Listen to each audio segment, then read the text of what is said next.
Hi, this is Steve Hargadon, and my guest today is Gary Steger. Gary, how are you?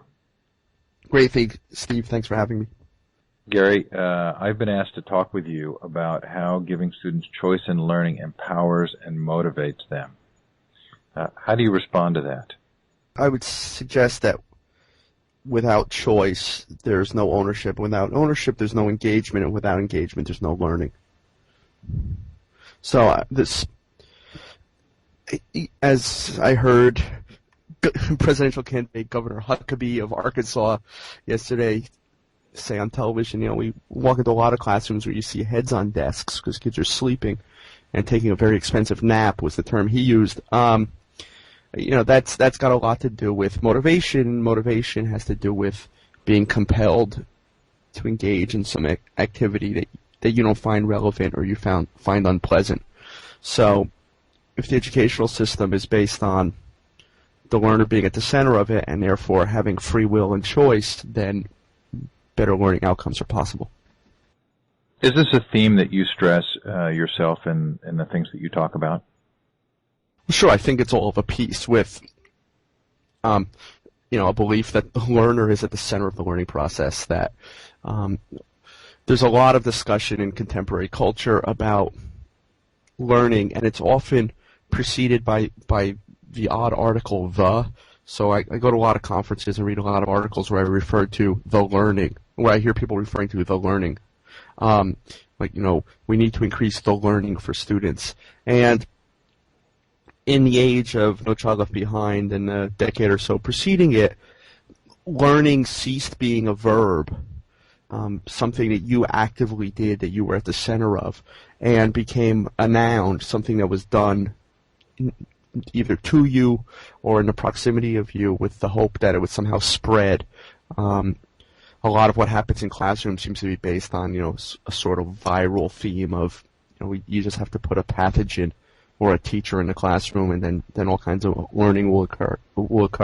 As I said, I think that that the learner themselves has to construct that knowledge. It could be in a social context, but the person who learns is the learner. So what kind of pushback do you get from educators when you bring this up? Are they concerned mostly about time or their ability to actually manage that kind of learning for all of their students? Sure, all of it. I mean, this is an incredibly dark period for education. The national policy seems to not only be that everyone needs to be above average, which is actually enshrined in law, but that, the best way to improve educational opportunities for kids is through name calling and punitive measures. So, it's hard to get people excited about anything that's pro-kid. But this is ultimately pro-teacher as well. It's a lot more interesting to teach in a classroom where the children want to be there. So, I don't know, the pushback, there's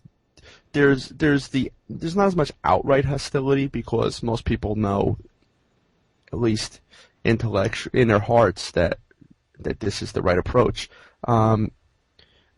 There's a more subtle pushback, which is sort of the culture of teaching, in other words, where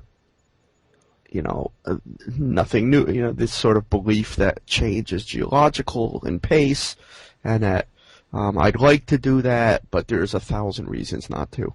And I think some of my work has demonstrated that a lot of those obstacles don't actually exist, but we carry them around in our heads with us anyway. Are there good examples of where this focus on the student is working and you feel that could be pointed to and used to help facilitate an understanding of how it would work? Well, sure. I mean, there's countless examples, and there have been for hundreds of years. That learning, but there's this conflict between a notion, two competing views of learning. One is that it's hard, and that it's like medicine, and unnatural, and one where it suggests that it's natural to learn and that it's pleasant even when it's challenging, but that there's pleasure that can be derived from that challenge as well. So Seymour Papert views the world as approaches to education in terms of instructionism or constructionism. Instructionism meaning that you believe that you improve educational experiences and outcomes by teaching better, by buying that new piece of intelligent furniture, by buying a new workbook, by testing the kids more, by some sort of external impulse or stimuli, and constructionism, which suggests that the knowledge is constructed inside each learner, and that the best way to ensure that occurs is through the learner being engaged in the construction of something that's shareable, whether that's a papier-mâché volcano or a Lego robot or a computer program or a poem or just a good conversation, that you're creating something that either is being shared with others or has the potential to be shared with others. But there are countless examples from the Dennis Littke's big picture schools, the Met, starting with the Met in Rhode Island, and they've got about 36 schools like it around the country where there are brilliant outcomes by any legitimate measure, both on test scores and college enrollment and dropout rates and kids being excited about learning. And these are at-risk, poor urban kids. To countless others, we know that having some freedom and choice are critical to a productive context for learning. John Dewey knew this. Rousseau knew this. And yet, when we ask for examples, there's often an ideological or political bias that gets in the way of the examples being taken seriously anyway. Why would that be? Well, I'll answer it in sort of personal context.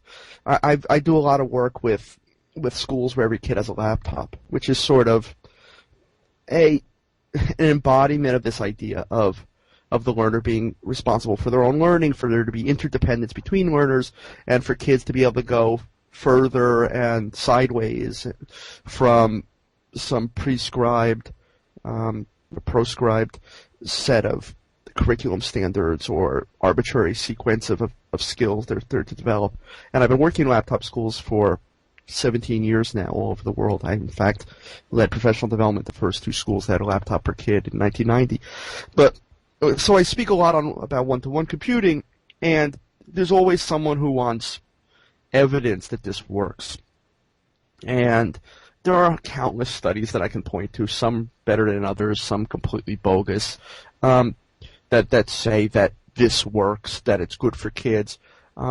But when you stand up in a crowded room at a conference to ask for evidence that doing something as obviously correct and right as allowing kids to have more access to computers and allowing them to learn 24/7, it's a disingenuous question. You really don't want to know that there's research that shows that this is valid. That's just a very clever way of sort of distracting people from doing what's, first of all, in the interest of kids, and second of all, inevitable. So I don't know if that answers the question, but I heard Bill Clinton. I mean, I quoted Governor Huckabee. I might as well quote another Arkansas governor. I heard Bill Clinton say, every problem in education has been solved. We know how to do everything. There are examples all over the place for how to improve achievement and then the learning environment, and engage kids and recruit better teachers. And yet we don't do it, and we keep putting these sort of crisis plans in effect that make the problem worse. So, in an age of No Child Left Behind, you don't really want to know about Dennis Littke getting poor minority kids into college at astounding rates by having zero curriculum and no formal assessment, and working on apprenticeships in the community, and the curriculum being related to whatever the kid wants to learn and be able to do better during their apprenticeship. That doesn't fit the worldview that suggests that school is a place with a mean old lady with a ruler and 25 little desks and one big desk. It's interesting, as you've been talking, our oldest daughter was a very self-motivated learner, and she chose to do a Great Books program through a homeschool group. Sure. And we've always been very supportive of our local public schools, but we really felt as though we were ostracized for choosing to have a child participate in homeschooling. What's interesting about that experience is that over the last 10 years, it does feel as though it's changed a little. That homeschooling was once sort of you couldn't even bring it up, but now it becomes more and more a part of people's conversations, and maybe because homeschooling in its best form reflects some of the things that you're talking about in terms of engaged learning by the student. Do you think that there is hope? If I've seen over the last 10 years a subtle shift in the perceptions of our homeschooling our daughter, do you think people are beginning to understand the importance of some of these issues? Oh, sure. I'll answer sort of at the micro level and then more at the macro level. The reason why I still get up in the morning and do all the things that I do, in a variety of contexts, from a prison for teens where my doctoral research was based to I do work with a number of homeschoolers. I have a little company that supports some homeschooling efforts, to private schools, public schools, urban schools, charter schools, schools in other countries, is that I want to create a variety of models that people can look at and start considering as alternatives to the status quo. And I act fairly deliberately now. I require at this point in my career that there's, at least for my own sanity, that I'm not going to be banging my head up against the wall, that I have some control over the situation. So in the past 2 years, I've done a fair amount of work with one of the public school systems in one of the states in Australia, where I asked to teach in their two worst schools, which I saw as partially a social science experiment to see what the educational bureaucracy considers their worst. But then I said, in order for me to agree to do this, I want to spend half a day in each school. I want the same group of kids assigned to me for between 2 and 3 hours each day, which means that they have to be removed from the other things that they're doing in the school during that time. And I want the group of children to be heterogeneous and multi-age. And not only do I believe that it's a good idea to group kids heterogeneously and from a variety of ages, I think they learn from each other in different ways, and I think that it's idiotic to suggest that there's something called third grade knowledge and fourth grade knowledge, or as Seymour Papert says, we group kids by similar levels of incompetence. The goal was that if a teacher does no more than walks past my classroom and pokes their head in for a second or looks in the window and they see 3-foot-tall children and 5-foot-tall children working together for 3 hours at a time, they have to, at least for one instant, think to themselves, things need not be as they seem. That I wonder what's happening in here. That's interesting. So, that's very different from, running around trying to find 2-hour after-school workshops to do with teachers who are tired or recalcitrant or, not eager to learn about using, Word in the classroom or how to set up their teacher blog.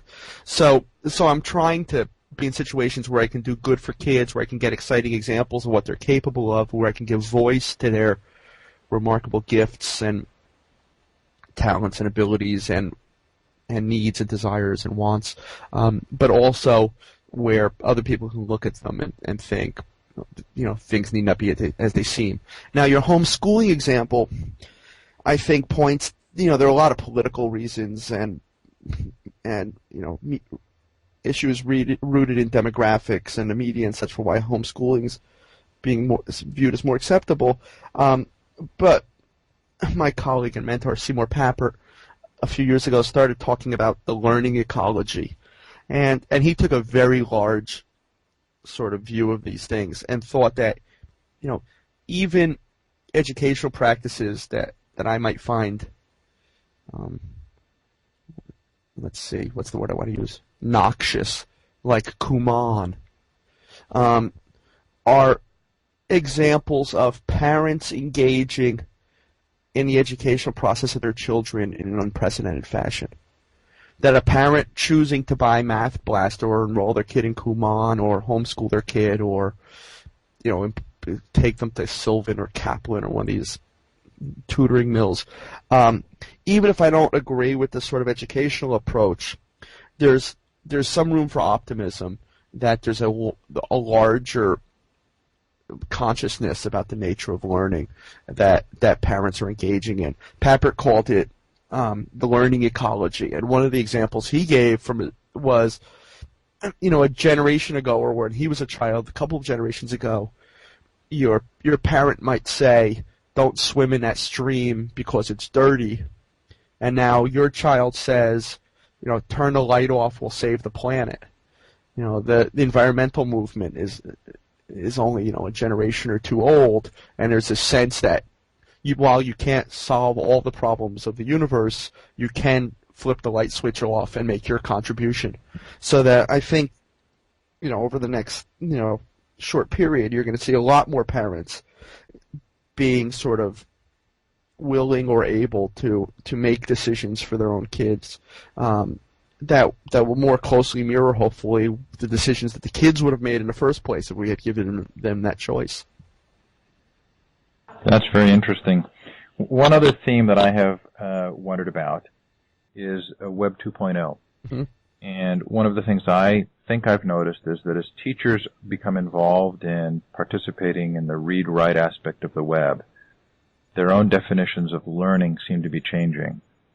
And they're going back to the classroom and looking at the classroom and saying, this is not nearly as engaging or as exciting as what I'm experiencing and what my students are experiencing outside of the classroom. Have you noticed that at all? Do you think that I'm on the right track there?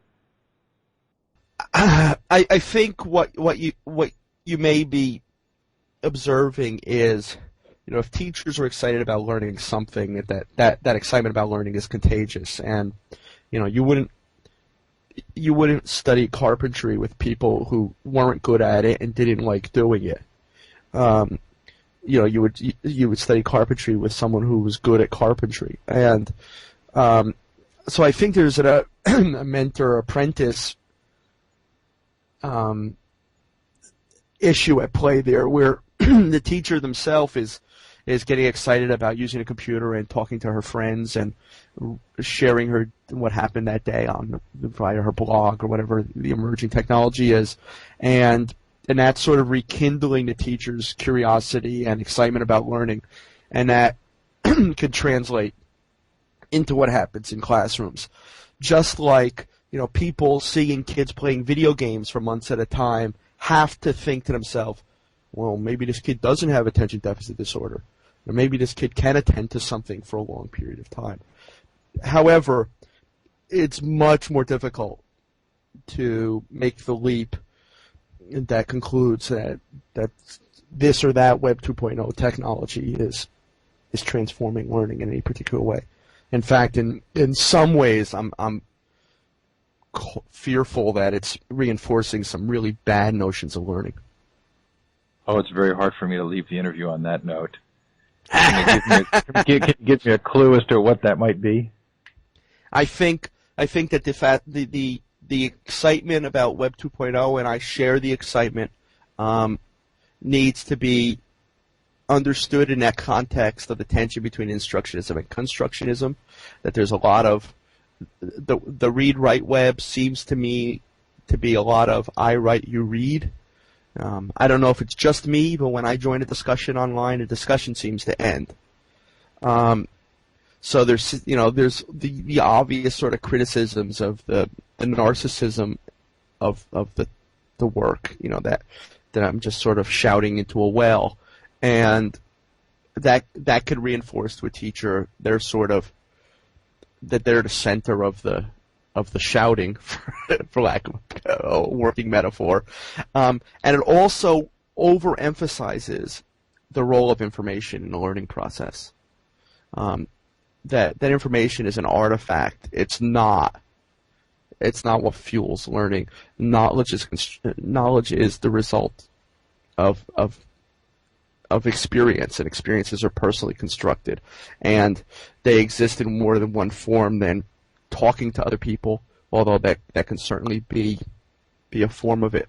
So I think all of the emphasis on access to experts and all this information, and it's about the information, and what was the phrase I was objecting to yesterday?